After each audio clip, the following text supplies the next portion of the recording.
It can't. Hamza's here. V is here. Gentlemen, Hamza, what a way to win it in the dying moments. It looked like two drop points, but your boys step up big again. Yeah, Terry, thank you for having me. First, let me say Bismillah and drink the tears, the rival tears. That tastes nice. That tastes nice. That they're so mourning. What a victory.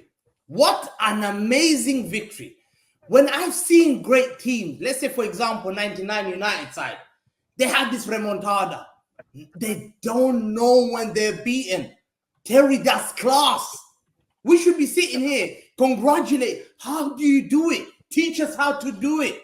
We were amazing today, I thought, because they came with a great game plan. Dirty football, sit back and hope to hit us on the counter. They got that. We made a mistake. Rico should have tracked him. They got that. After that, they had a little one chance with Semedo, but we shut them down. City had nearly over 80% possession. They passes it around. Every time they got the ball, we had them on the necks. They could not come out. It's so difficult when a team is so great like Man City have pinned you back. And the game plan was, 7 men at the back. And it was hard to break. But one thing we must learn is the way we broke them. We just never gave up. Look at the Arsenal game. They were celebrating, thinking the corner, that's it. We don't give up until that final was. That's mentality, monsters. That's what Klopp used to describe about his team. But he described it, this is City. That's a sentence that should be, these guys don't know when to give up. Yeah? The corner, we don't score hardly from corners, but we knew this is our moment. Fantastic header by John Stones. No interference at all. And we take the 3 points home. Fair enough, we were not that great because we didn't create chances for Haaland. But as I said before, when you got 7 man marking Haaland, his job is to allow other players to score. Let's give credit to Josko Vardio, the best left back in the world, I've said before. I've called him Croatian Maldini. Why? Because I've seen he plays like Maldini. He glides. The way he's so comfortable on the ball. The way he's able to shoot at the Bernabeu. Didn't they not learn? He scored a similar goal like that in the Bernabeu. What's Wolves? Nothing. He scored a similar goal. How many times are we seeing Josko Vardio going through so silky? You're thinking, wow, I've not seen a left back like this since Roberto Carlos and all that stuff. He's so amazing at the back. And then you look at the way we played.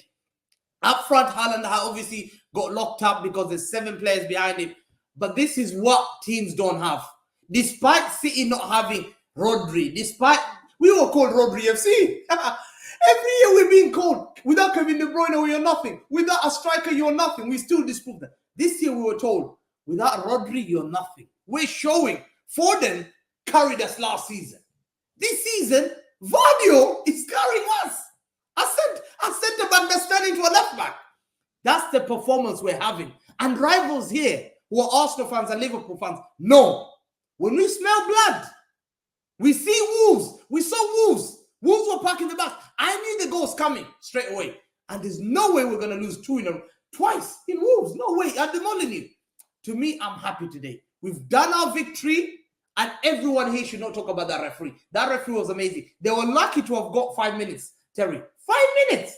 Terry, they're falling on the floor, running. I don't think they're taking their time. We only got 5 minutes. They tried to cheat us.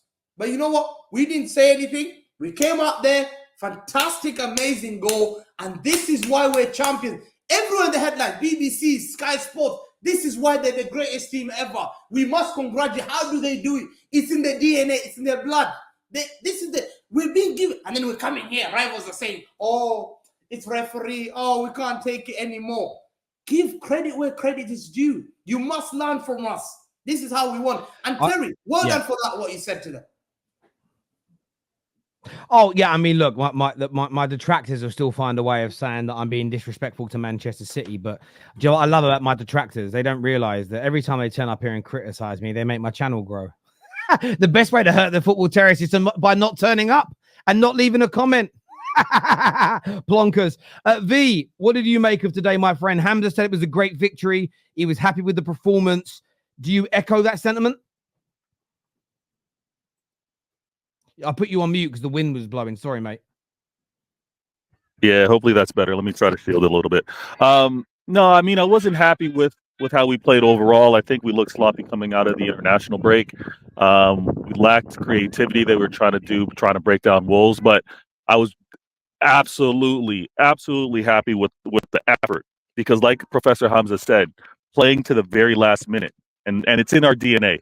It doesn't matter what kind of opposition's in front of us, how difficult they're going to make it seem. We're going to continue to try and probe and find a way to get the result. So the fact that it happened in the latter stage, extra time, was not surprised by it. Would have hoped that we would have won it in regulation, but we did what we had to do. Now, when it comes down to the players, I think Pep's trying to.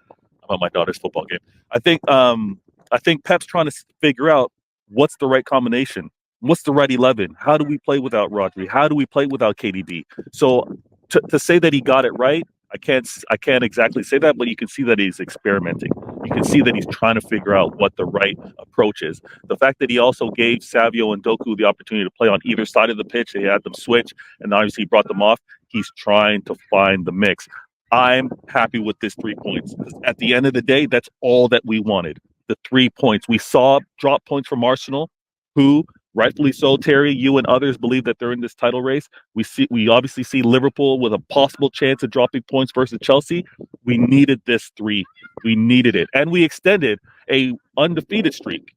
We extended it. I believe we're now at 50 games, and it's 4th or 5th ever. So I'm really happy with that accomplishment. I think in the Premier League it's like 31, something like that. I think that's what the commentator said anyway. Maybe 50 31 in all maybe it's 50 31. in all comps. Yeah. Because you didn't actually lose in the Champions League, did you? You drew one out on penalties. Yeah, I think it's 31, 32 games in the Premier League unbeaten, which is. So I think it's since Villa beat you last season. I think. Yeah, you're right, and it's incredible. So that type of performance from the players, just to make sure that streak kept alive, despite not playing really well, I'm taking this and I'm running with it. Pep's going to figure this out. Pep's going to find the 11. Pep's going to find the system. We're lacking creativity, but when we don't have a Rodri and a KDB, it's going to be difficult to find that initially. So yeah, I'm taking this, and I'm watching. I'm going to be watching all of you rivals, all of your watch-alongs. I'm just going to be tuning in for the last few minutes because I know that's going to be absolute beautiful entertainment. Thank you so much. I know we crushed some hearts, some dreams today, but that's what we do. Like Professor Hamza said, we play like champions. It's what we do. We take it and run. Listen, I agree with that sentiment. I got a lot of stick a few weeks ago from my sort of fellow YouTube community when I called City, Liverpool, and Arsenal's wins before the international break champions wins. And I stand by that because even in the season where you guys got 100 points, there was multiple games similar to today where you were drawing 0-0, 1-1, 2-2, and maybe not the last kick of the ball. Southampton, Raheem Sterling. Yeah, there's a Southampton game. Bournemouth, Raheem Sterling did it against. I remember that game. You just do this regularly. Man United did it in the 90s and the noughties. Chelsea's greatest teams did it. Both Liverpool and City have done it recently. Arsenal have started doing it many times in the last few seasons. Real Madrid do it all the time. It's what the teams up the top do. And to be honest to Wolves, I feel a bit sorry for them. I always feel sorry when an underdog defends well and nearly gets a result. But when they had that chance to go 2-0 up, when Semedo went through on goal, the second Ederson saved that chance, straight away, boom, City are winning this match. I knew it. I put a little on to win some. I thought, to make myself feel better, I'll be gutted when City win as a Man United fan. But I'm going to put a bet on City to win because at least I can win some money. So thank you for the £400.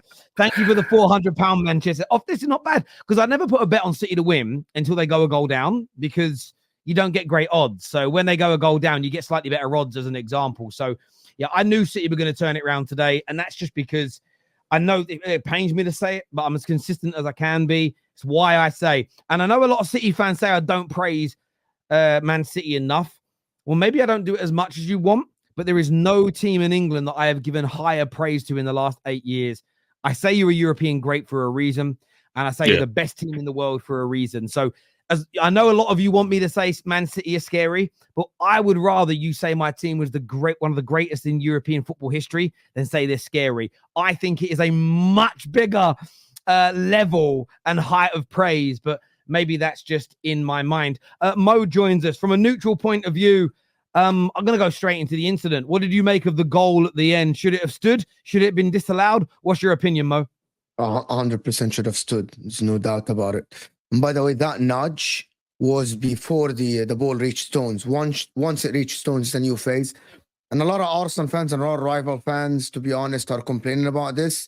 And Bernardo Silva just nudged the goalkeeper unless the referee thinks it's an obvious error and it's given as a free kick. By the way, the offside resets once John Stones hits the ball. And he didn't touch the goalkeeper at that time, and he moved out of the way. So the offside is out of the way.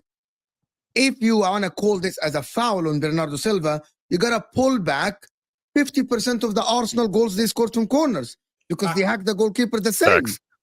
Right? People need to be honest with themselves. Yes, Bernardo Silva hacked the goalkeeper. Arsenal taught Man City how to do this. And Man City now are doing it.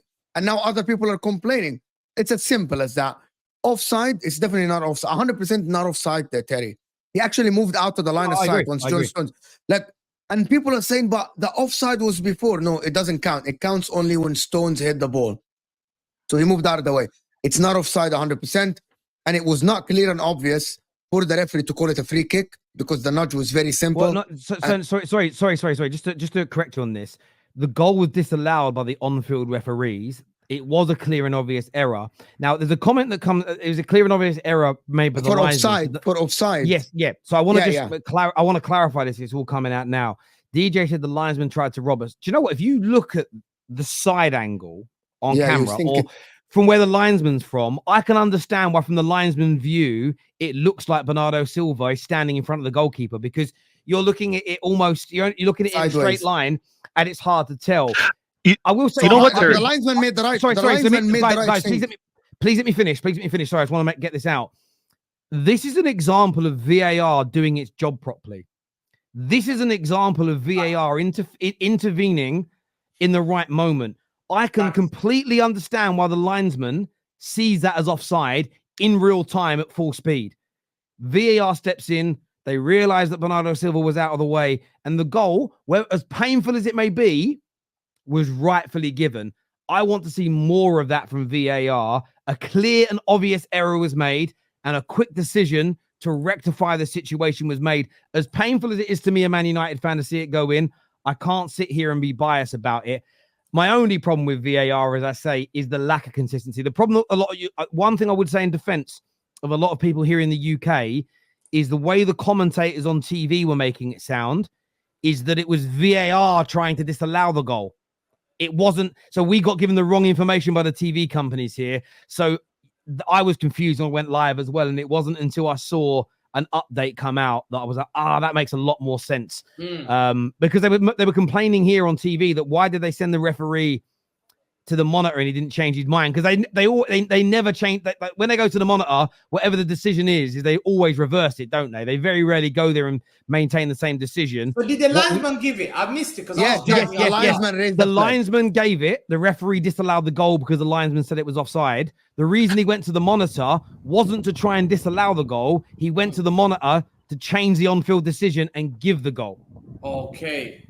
Yeah, but you were the same with me, Hamza. In England, that's not what we were told by the TV company. They basically said it was the other way around. So I think so in fairness to a lot of people, it felt a little bit weird. Like, why did you send him? At first, I thought, why are you sending him to the monitor and he ain't changing his mind? Because they change their mind every time, don't they? Like, that's what they do. So, yeah, no, I hear you on that. Yeah, to stop this kind of mistakes. Because this mistake would have costed us. If we had lost 2 points and lost the league. It is not a mistake. It is not a mistake. Hamza, from the angle, it's not a mistake.